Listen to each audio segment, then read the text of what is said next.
Hello बच्चों, AK commerce में आपका स्वागत है। आज हम लोग बिल्स ऑफ एक्सचेंज, क्या पढ़ रहे हैं? बिल्स ऑफ एक्सचेंज, बिलों के लेन देन। इसका डेफिनेशन जो है इंडियन नेगोशिएबल इंस्ट्रूमेंट एक्ट 1881 के सेक्शन 5 में दिया है। इसको बुक में देख लीजिएगा। इसको एक हम लोग आसान तरीके से बोल सकते हैं।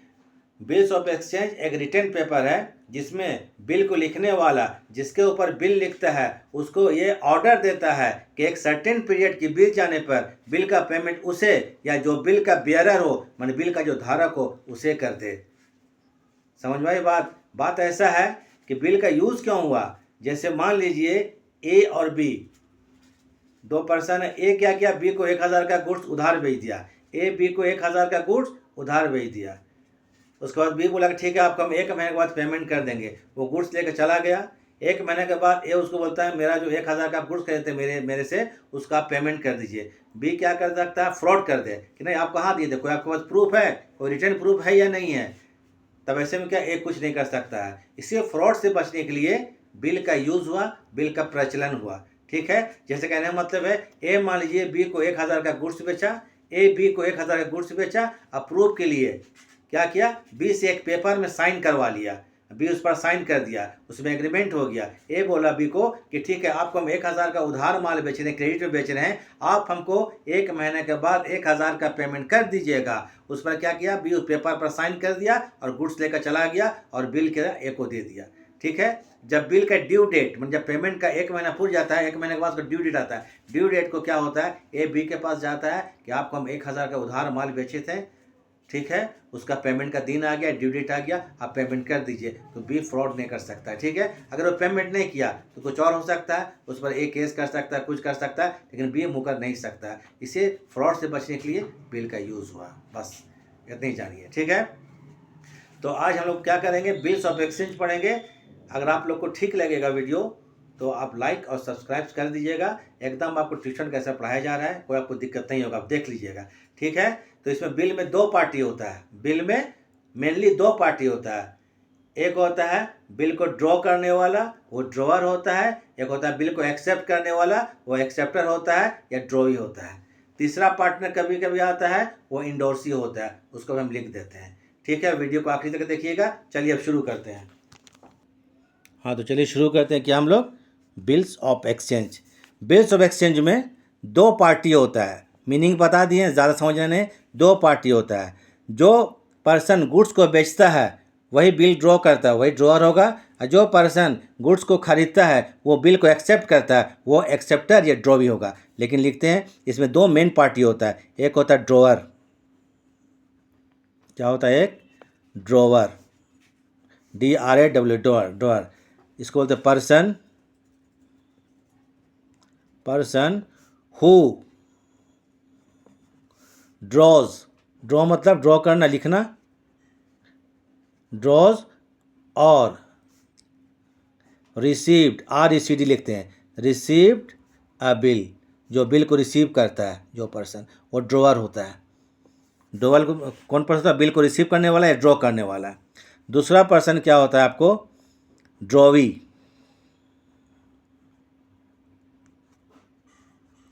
ड्रॉवी और acceptor. Person who accept the bill. Person who accept the bill, वो ड्रॉवी कहलाता है। तीसरा होता है एंडोर्सी। अब ये कौन होता है भाई? एंडोर्सी। तो जान लीजिए, एक ड्रॉअर होता है, एक ड्रॉवी होता है। ड्रॉवर ड्रॉवी को क्रेडिट में माल बेचा है, ड्रॉवी बिल को एक्सेप्ट करके ड्रॉवर को दे दे। मान लीजिए कि ड्रॉवर ड्रॉवी को 1000 का गुड्स बेचा है, वो 1000 का ड्रॉवर इस पर बिल ड्रॉ किया, ड्रॉवी एक्सेप्ट करके बिल इसको दे दिया। इसके पास 1000 का बिल है। ड्रॉवी बोला कि 1 महीने के बाद पेमेंट कर देंगे। ठीक बात है, 1 महीने के बाद ड्रॉवर क्या करेगा? उससे पेमेंट लेगा। एक और पार्टी है इंडोर्सी, जो ड्रॉवर से मतलब क्या पाता है, कितना? 1000 रुपया। इसके पास बोला कि 1000 जो बाकी पैसा था पेमेंट कर दीजिए। ड्रॉवर बोलता है मेरे पास पैसा तो है नहीं, एक काम कीजिए, मेरे पास 1000 का बिल है, इसको आप ले लीजिए ड्रॉवर। ठीक है। ड्रॉवर क्या किया, ड्रॉवी को 1,000 का बिल दे दिया, तो ये बोलते हैं इंडोर्स करना, वही इंडोर्स ही हुआ। कोई प्रॉब्लम, बोलेगा जाके आप ड्रॉवी से पेमेंट ले लीजिएगा। ड्रॉवर क्या किया, बिल किसी थर्ड पर्सन को दे दिया कि जाइए जाके आप ड्रॉवी से पेमेंट 1 महीने के बाद ले लीजिएगा, तो उस पर्सन को बोलते हैं endorsee. Person whom endorse to bill, person whom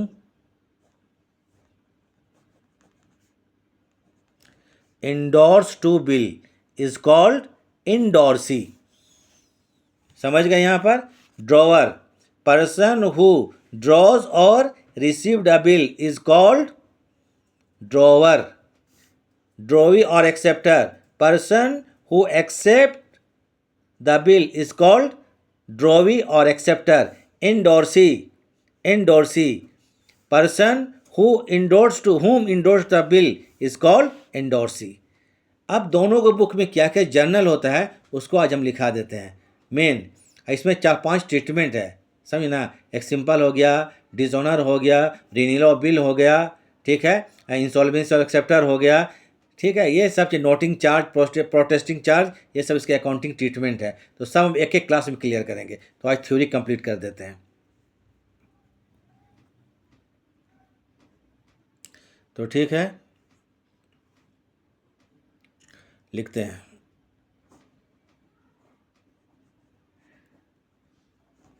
journal entries in the books of drawer, in the books of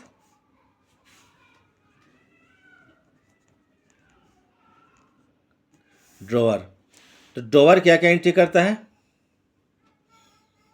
पहला, ड्रॉवर बिल क्यों लिखता है? ये गुड्स को उधार बेचता है। तो when goods sold on credit, जब गुड्स को उधार में बेचा जाएगा तभी बिल ड्रॉ होता है, क्रेडिट। जब गुड्स उधार में बेचेगा तो जिसको बेचेगा, मतलब राम को गुड्स बेचा गया तो क्या लिखिएगा, Ram account debit to sales account. यहाँ तो मालूम नहीं है तो इसको हम लिखते हैं बायर या परचेजर। क्या लिखेंगे यहाँ पर, परचेजर। परचेजर मतलब गुड्स को खरीदने वाले को परचेजर बोलते हैं। परचेजर्स अकाउंट डेबिट टू लिखेंगे sales account, to sales account. Being goods sold on credit,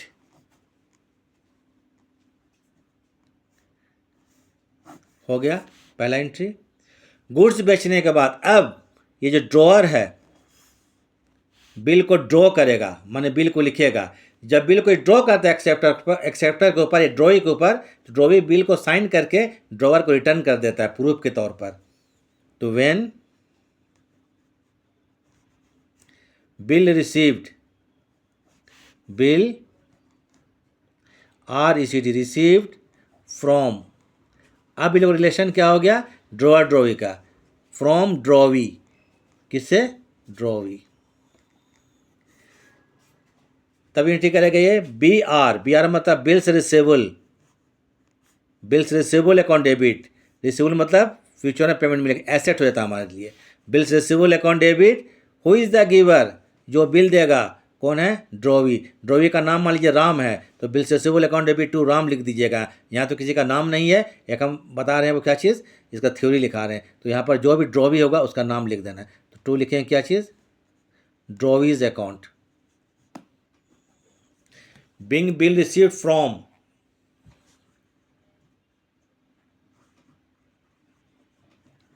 being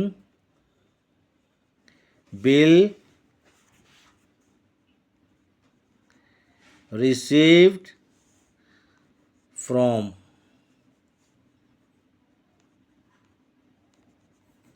drawee. Bill receive किया, ये बिल जब रिसीव करता है तो बिल का एक ड्यू डेट होता है। जब बिल ड्रॉ करता है कौन, ड्रॉवर, तो उसका एक ड्यू डेट होता है, दोनों के बीच एग्रीमेंट होता है। ड्यू डेट मतलब पेमेंट का दिन, भुगतान तिथि बोलते हैं, ड्यू डेट। ड्यू डेट हो सकता है बिल का 1 महीना हो सकता है, 2 महीना हो सकता है, 3 महीना हो सकता है, ये तो क्वेश्चन पर डिपेंड है। अब बिल आ गया, अब मान लीजिए बिल का ड्यू डेट, बिल का मान लीजिए ड्यू डेट 3 महीना है। इसका मतलब क्या हो गया, ड्रॉवर जो है, ये ड्रॉवी जो है, ड्रॉवर को 3 महीने के बाद पेमेंट करेगा, ठीक है, 3 महीने बाद पेमेंट करेगा। तब ड्रॉवर के पास जब बिल आ जाता है तो ड्रॉवर इसका 3-4 तरह से यूज़ कर सकता है। पहला यूज़ क्या कर सकता है, ड्यू डेट को खुद जाके बिल का पेमेंट ले ले, माने ड्यू डेट तक बिल को अपने पास रखे, और जब ड्यू डेट मतलब 3 महीना 2 महीना जो भी आता है उस दिन जाके खुद पेमेंट ले ले। तो यहाँ देखिए, यहाँ व्हेन पहला पहला जो यूज़ करेगा ये, when payment received for bill, payment RECD received, received for bill on the due date, on the due date. तो इसके लिए लिखेगा ये, अब बैंक की इस्तेमाल कीजिए, बैंक अकाउंट डेबिट, पैसा आ रहा है तो बैंक अकाउंट डेबिट, कैश भी ले सकते हैं, बैंक भी ले सकते हैं। चलिए बैंक अकाउंट डेबिट, टू हो जाएगा बिल्स रिसीवेबल अकाउंट, टू क्या होगा, bills receivable account, being payment received for bill, payment received for bill, पहला कंडीशन हो गया। ये क्या हुआ कि ड्यू डेट में खुद जाके बिल का पेमेंट ले लिया। मान लीजिए बिल का ड्यू डेट कितना महीना बोले थे आपको, बिल का ड्यू डेट अगर 3 महीना है तो ये ड्रॉवी जो होता है वो 3 महीने के पहले ड्रॉवर का पेमेंट नहीं करेगा, ठीक है। अब ड्रॉवर के पास बिल आ गया, 1000 का बिल है, और ड्रॉवर को अभी तुरंत 1000 चाहिए, तो ये पेमेंट ड्रॉवी नहीं देगा, 3 महीना होगा तभी देगा, कंडीशन था दोनों के बीच में। तब ड्रॉवर क्या कर सकता है, 1000 रुपया का इंतज़ाम कहाँ कर सकता है, कहाँ से कर सकता है, ये जा क्या करेगा, बिल को जाके बैंक से डिस्काउंट करा सकता है। डिस्काउंट मतलब ये होगा कि बिल जाके बैंक को दे देगा, और बैंक क्या करेगा, ड्रॉवर को पैसा दे देगा। डिस्काउंट क्यों बोलते हैं, मान लीजिए 1000 का बिल है तो बैंक क्या देगा इसको, 990 रुपया, मतलब 90 रुपये का डिस्काउंट काट लेगा कौन, बैंक, और उसको उसी वक्त पैसा मिल जाएगा 3 महीने के पहले। तो इसको बोल सकते हैं when bill discounted with the bank, मैंने बिल को बैंक में दे दिया और पैसा ले लिए, उसको डिस्काउंट बोलते हैं। व्हेन बिल डिस्काउंटेड, ये लिखा रहा है क्वेश्चन में, डिस्काउंटेड विथ द बैंक, अगर बिल को बैंक से डिस्काउंट करेंगे, बिल को बैंक से डिस्काउंट करेंगे, तो मान लीजिए बिल अगर 1000 का है तो बैंक आपको 990 रुपया देगा, तो 990 रुपया के लिए लिखिएगा बैंक अकाउंट डेबिट, ये डिस्काउंट का एंट्री है, बस सब एंट्री को हमको लिखते चले जाना है, बैंक अकाउंट डेबिट 990 रुपया, डिस्काउंट 10 रुपया है तो लिखिए discount charge account debit, DIS लिख देते, ठीक है, DIS मतलब डिस्काउंट, डिस्काउंट चार्ज, चार्जेस या चार्ज अकाउंट डेबिट। डिस्काउंट कौन चीज़ का, बिल का हुआ, तो टू क्या लिखेंगे, bills receivable account, being bill discounted, discounted with the bank, हो गया। उसके बाद ये बिल को क्या कर सकता है, इंडोर्स कर सकता है। इंडोर्स बता चुके हैं कि मान लीजिए किसी को पेमेंट करना है, पैसे इसके पास नहीं है, पेमेंट के बदले में बिल दे देता है, उसको इंडोर्स ही कहते हैं, तो बिल को इंडोर्स कर सकता है, किसी थर्ड पार्टी को बिल पेमेंट के बदले में दे सकता है। व्हेन बिल इंडोर्स्ड, मान लीजिए राम को बिल इंडोर्स कर दिया तो राम को क्या, बिल दे दिया। व्हेन बिल इंडोर्स्ड, इंडोर्स करेंगे तो जिसको इंडोर्स करेंगे, जैसे मान लीजिए राम को इंडोर्स किया तो राम पाने वाला है, तो यहाँ लिखिएगा राम अकाउंट डेबिट, लेकिन यहाँ पर इंडोर्स को क्या करते हैं, इंडोर्स, राम को यहाँ पर इंडोर्सी बोलेंगे यहाँ पर, क्योंकि नाम नहीं मालूम है, endorsee, endorsee account debit to bills receivable account, ये इतना यूज़ कौन कर सकता है? ड्रोवर। ये बिल का यूज़ खुद पेमेंट दे सकता है, डिस्काउंट कर सकता है, बिल को इंडोर्स माने बिल को बेच सकता है। एक और कंडीशन उसको लिखवा देते हैं, बीइंग बिल इंडोर्स्ड टू। अब किसको बेचते हैं? राम, श्याम, सोहन, मोहन, हो ख़त्म। एक और यूज़ करता है ये,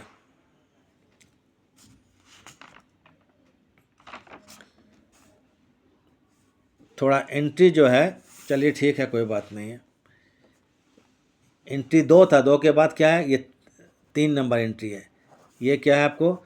4 नंबर है। चलिए क्या करेंगे, 5 है, उसके बाद क्या होगा? 6 एंट्री होगा लास्ट।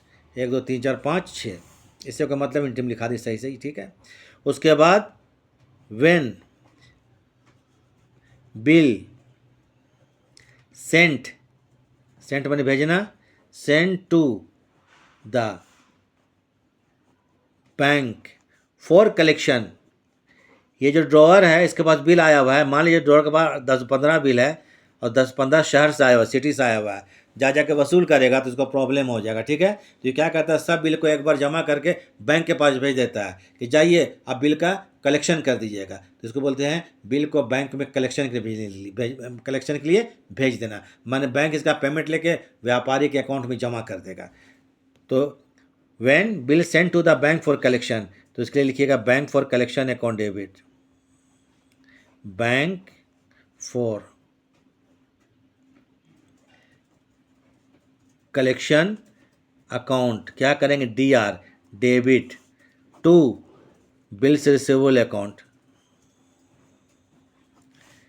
ठीक है। Bank for collection account debit to bills receivable account, being bill send to the bank for collection, being bill send to the bank for COLL means collection, ठीक है। एक पार्टी के खत्म हुआ एंट्री, ये एकदम इसका बेसिक है, इसको जान लीजिएगा तो क्वेश्चन जो आगे बनने लगेगा। उसके बाद फिर आते हैं कौन दूसरा पार्टी है? ड्रॉवी है। इसमें क्या क्या एंट्री को देख लीजिए,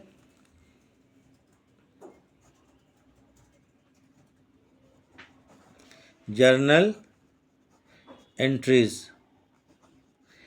इन द बुक्स ऑफ, कौन है? In the books of drawee, in the, हाँ ठीक है, बुक्स, ठीक है, बुक्स ऑफ, कौन है? ड्रॉवी। ड्रॉवी क्यों बिल को एक्सेप्ट करता है? ये पहले गुड्स को उधार खरीदेगा, ठीक है।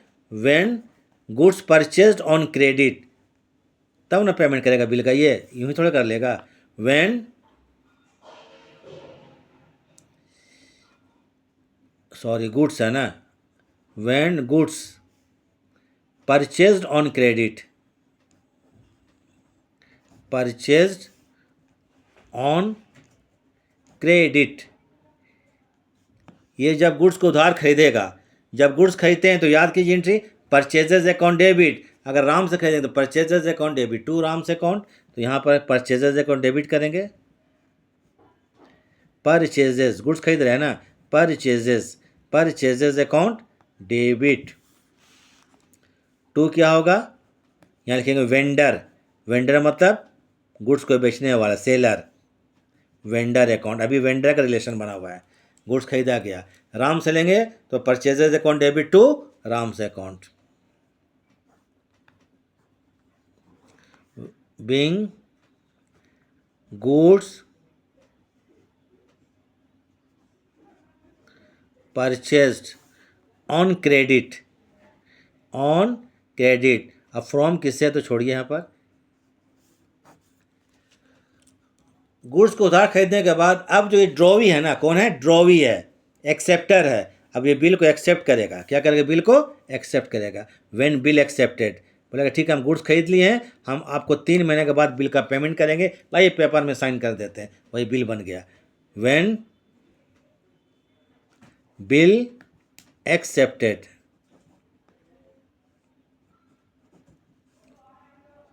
व्हेन बिल एक्सेप्टेड, एक्सेप्ट मतलब स्वीकार किया, ठीक है, तब ये लिखेगा किसके लिए, ये ड्रॉवर को जानता है, किसको जानता है, ड्रॉवर को। मान ली राम के लिए एक्सेप्ट करता है तो राम अकाउंट डेबिट करेंगे, नाम नहीं मालूम है तो करेगा drawer's, drawer's account debit. To लिखेगा BP, BP means bills payable, माने बिल का पेमेंट करना है, टू लिखेंगे bills payable account. Being bill accepted, ठीक है। इसका दो ही काम है, बिल को एक्सेप्ट करना और ड्यू डेट पर बिल का पेमेंट करना है। ड्यू डेट का चेहरा नहीं देखेगा, ये अपना बिल देखेगा, अपना साइन देखेगा, ड्यू डेट देखेगा, बिल का पेमेंट कर देगा। तो आप खुद कुछ नहीं बीच में ठीक करेगा, ये इसका यही एंट्री होगा, तुम आपको 3 एंट्री होगा। तो when payment made for bill on the due date, when payment made for the bill on the due date, अब उतना लंबा नहीं लिखते, ठीक है। तो जब बिल का पेमेंट करेगा तो ये करेगा बिल को रिटर्न ले लेगा, तो bills payable account debit, bills payable account debit. Payment में पैसा देगा तो टू लिख दी यहाँ पर बैंक अकाउंट, टू क्या होगा, बैंक अकाउंट। बस ख़त्म हो गया। तो दोनों पार्टी में सिंपली यही एंट्री होगा और इसी पर हम क्वेश्चन बनाएंगे। Being payment made for bill, ठीक है। इतना काफ़ी आज के लिए है, इसको पढ़ लीजिएगा थोड़ा अच्छा से, ठीक है। वीडियो देखने के लिए थैंक्स।